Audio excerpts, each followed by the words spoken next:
Всем привет, с вами Сибдей Том. Я продолжаю говорить о космосе и высказывать свое понимание космоса. Зачем это нужно? Ну, для того, чтобы получить достоверную информацию или понимание этого объекта. Ну и теперь мы поговорим о материи. Раньше мы на предыдущем ролике, если кому интересно, посмотрите, говорили о пространстве, теперь о материи. Вообще Вселенная состоит всего из двух объектов. На самом деле это пространство и второе это материя. Что такое материя? Как понять материя? Если пространство это не материальный объект, он реальный, мы в нем находимся, да, это суть объемность, но в этом нематериальном объекте размещаются материальные объекты космоса. Как понять вообще саму суть материи? Какие они бывают, вообще в принципе, какие они возможны в итоге, да?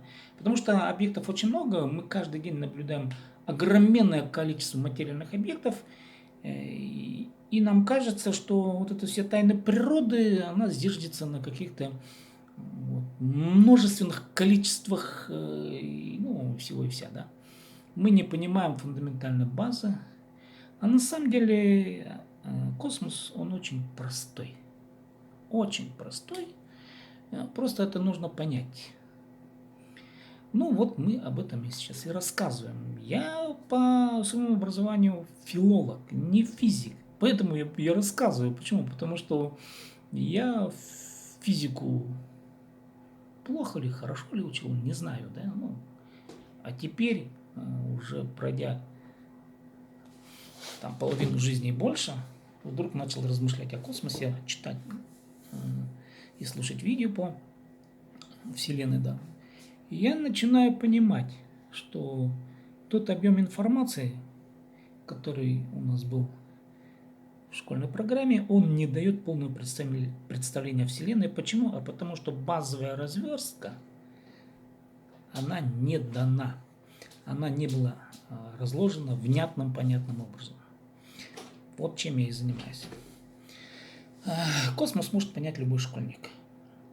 Почему школьник, именно школьник, не академик, заметьте, а школьник? Дело в том, что у школьника чистое, не замусоренное мышление.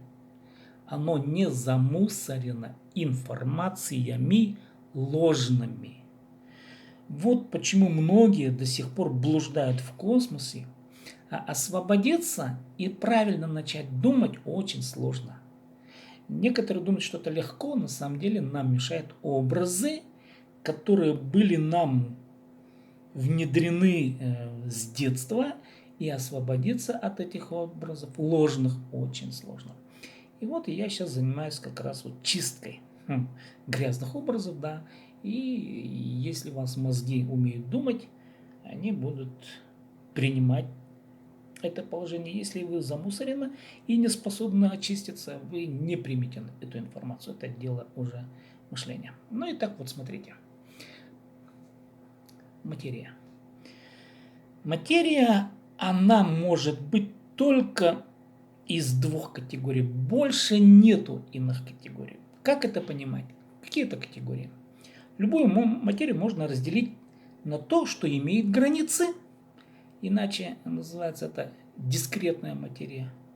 То есть материя, имеющая границы. Вот. Условно, да, возьмем. В русском языке, я считаю, это корректный термин, называется частица. Часть чего-то. Это часть, объект. Да? Ну вот вторая часть. Это частицы. Вот. И все объекты космоса это частицы. Даже шар земной это часть чего-то. Солнце это часть, да. Ну и понятно, что мельчайшая частица элементарная это часть. Это понимается нормальным мозгом? Нормально понимается. Как бы проблем нет. То есть у нас есть дискретная материя, имеющая границы. Нормально. Здесь все нормально. Может ли среди дискретной материи из набора частей еще какая-нибудь другая материя, кроме частиц? Возможно ли? Больше невозможно. Из материи, которая состоит из частиц, другие какие-нибудь частицы, уже все, уже само явление определенной части. Просто могут быть большие части или маленькие части, но части или частицы. Все, мы в части дискретной материи четко определились. Все состоит из частей, из частиц. Сами частицы состоят из более мелких частиц, они состоят еще из более мелких и так далее. А теперь, есть ли недискретная материя? Ну, то есть материя, состоящая не из частей, а сплошная такая материя, вот она, вот, без частей. Есть такая материя? Ответ есть. Как это понять? Как это понять без формул? Вот я филолог, я тупой в физике, формул не знаю, но как понять? Понять можно это из реальных наблюдений в жизни. Ну, например, вот у нас палец, да, вот. Мы давим его, а продавить не можем. Вопрос, почему мы палец продавить не можем? Ведь мы же только что здравым умом поняли, что все состоит из частиц. Но наши пальцы тоже состоят из каких-то элементарных частиц. Ну почему-то, что-то это, да? Ну, косячно как-то. Почему не проходит-то палец в палец? Это же частицы, они должны пройти вот, да. Что тогда наш мозг думает? Он думает, частицы, то есть это вот частицы, они должны быть какие? Ну, возьмем две частицы, возьмем самый элементарный вариант. Значит, если наш палец не проходит друг с другом, варианты какие есть? Варианты есть такой. Две частицы, они друг к другу плотно прижаты, и мой палец вот пройти не может, смотреть, не может пройти сквозь две плотно прижатые частицы. Не может пройти? Ну, не может пройти. Вот.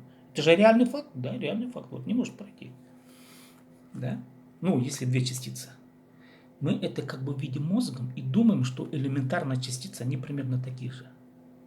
Но тут наш мозг заблуждается. Почему?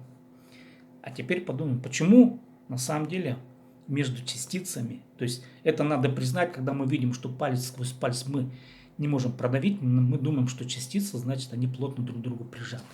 Мы же так понимаем, да? Плотно прижаты. Вот. Частицы, да, плотно прижаты, и поэтому мы не можем их, допустим, там как-то вот взять и вот, да, вот плотно прижатые частицы, ну, вообще супер плотно прижаты, вот. А теперь подумайте, если бы весь наш космос состоял бы из таких вот супер плотно прижатых частиц, а мы точно знаем, частицы есть, 100%, они есть. Но если бы они были плотно прижатые, что мы видим?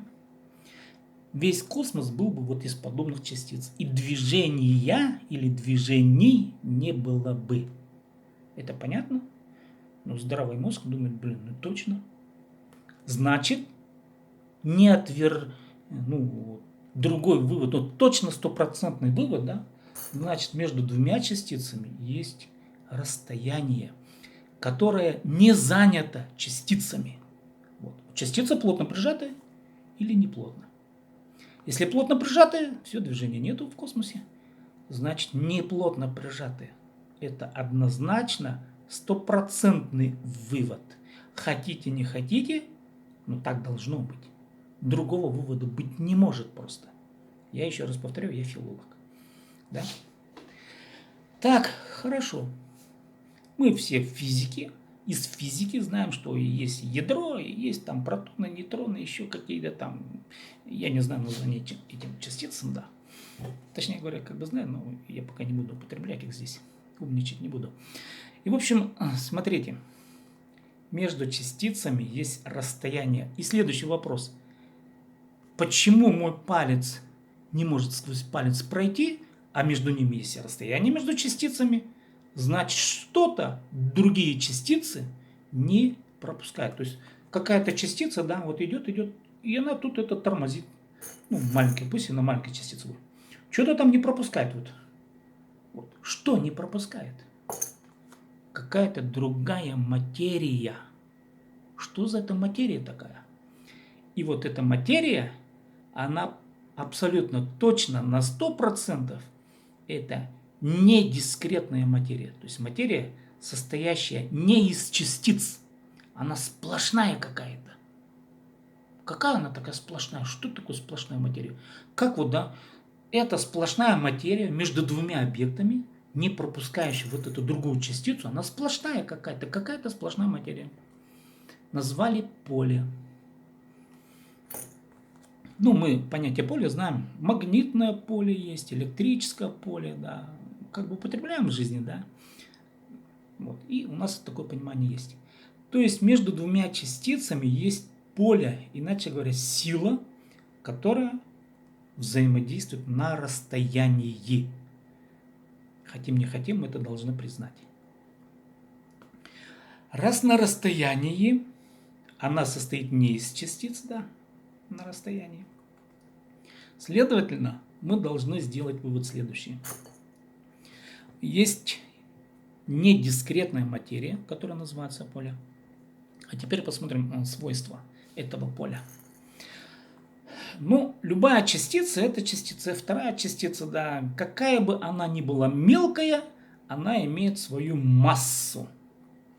Да, ну, в бытовом языке, можно сказать, мы можем измерить в килограммах. Да, в граммах, в миллиграммах, еще в каких-нибудь там тысячных, да, долей чего-то, да. Все равно можем измерить. Имеет ли массу вот этот другой объект, который мы называем поле? Недискретная материя, имеет ли оно массу? Давайте опять думать. Я еще раз повторяю, я не физик. Чисто логически. Если бы поля имели массу, то это была бы суперплотная материя, которая бы, ну, короче, он бы занял бы весь космос. Почему? Потому что поле это не дискретная материя, она сплошная. А раз масса, значит, она должна быть, обладать плотностью. В любом случае. Но этого нет. Следовательно, поле, оно не имеет массы. Массу имеет только частицы. И только частицы могут между собой взаимодействовать, ну, я говорю по категориям, вот, да, масса. Частицы можно измерить, там, вес можно измерить, ну, и все такое. Это вес уже немножко другая характеристика, тем не менее. То есть, иначе говоря, мы говорим, есть, теперь мы возвращаемся глобально, да. В природе у нас есть материя. Мы точно поняли, что есть частицы, то есть любая материя, она состоит из частиц, да. Это одна материя, которая состоит из частиц, из частей. И вторая материя, которая состоит не из частей, это поле. Вот. Может ли быть еще какая-то другая материя? Все, других материй быть уже не может. То есть материя, состоящая из границ и состоящая из неграниц. Все, мы их определили.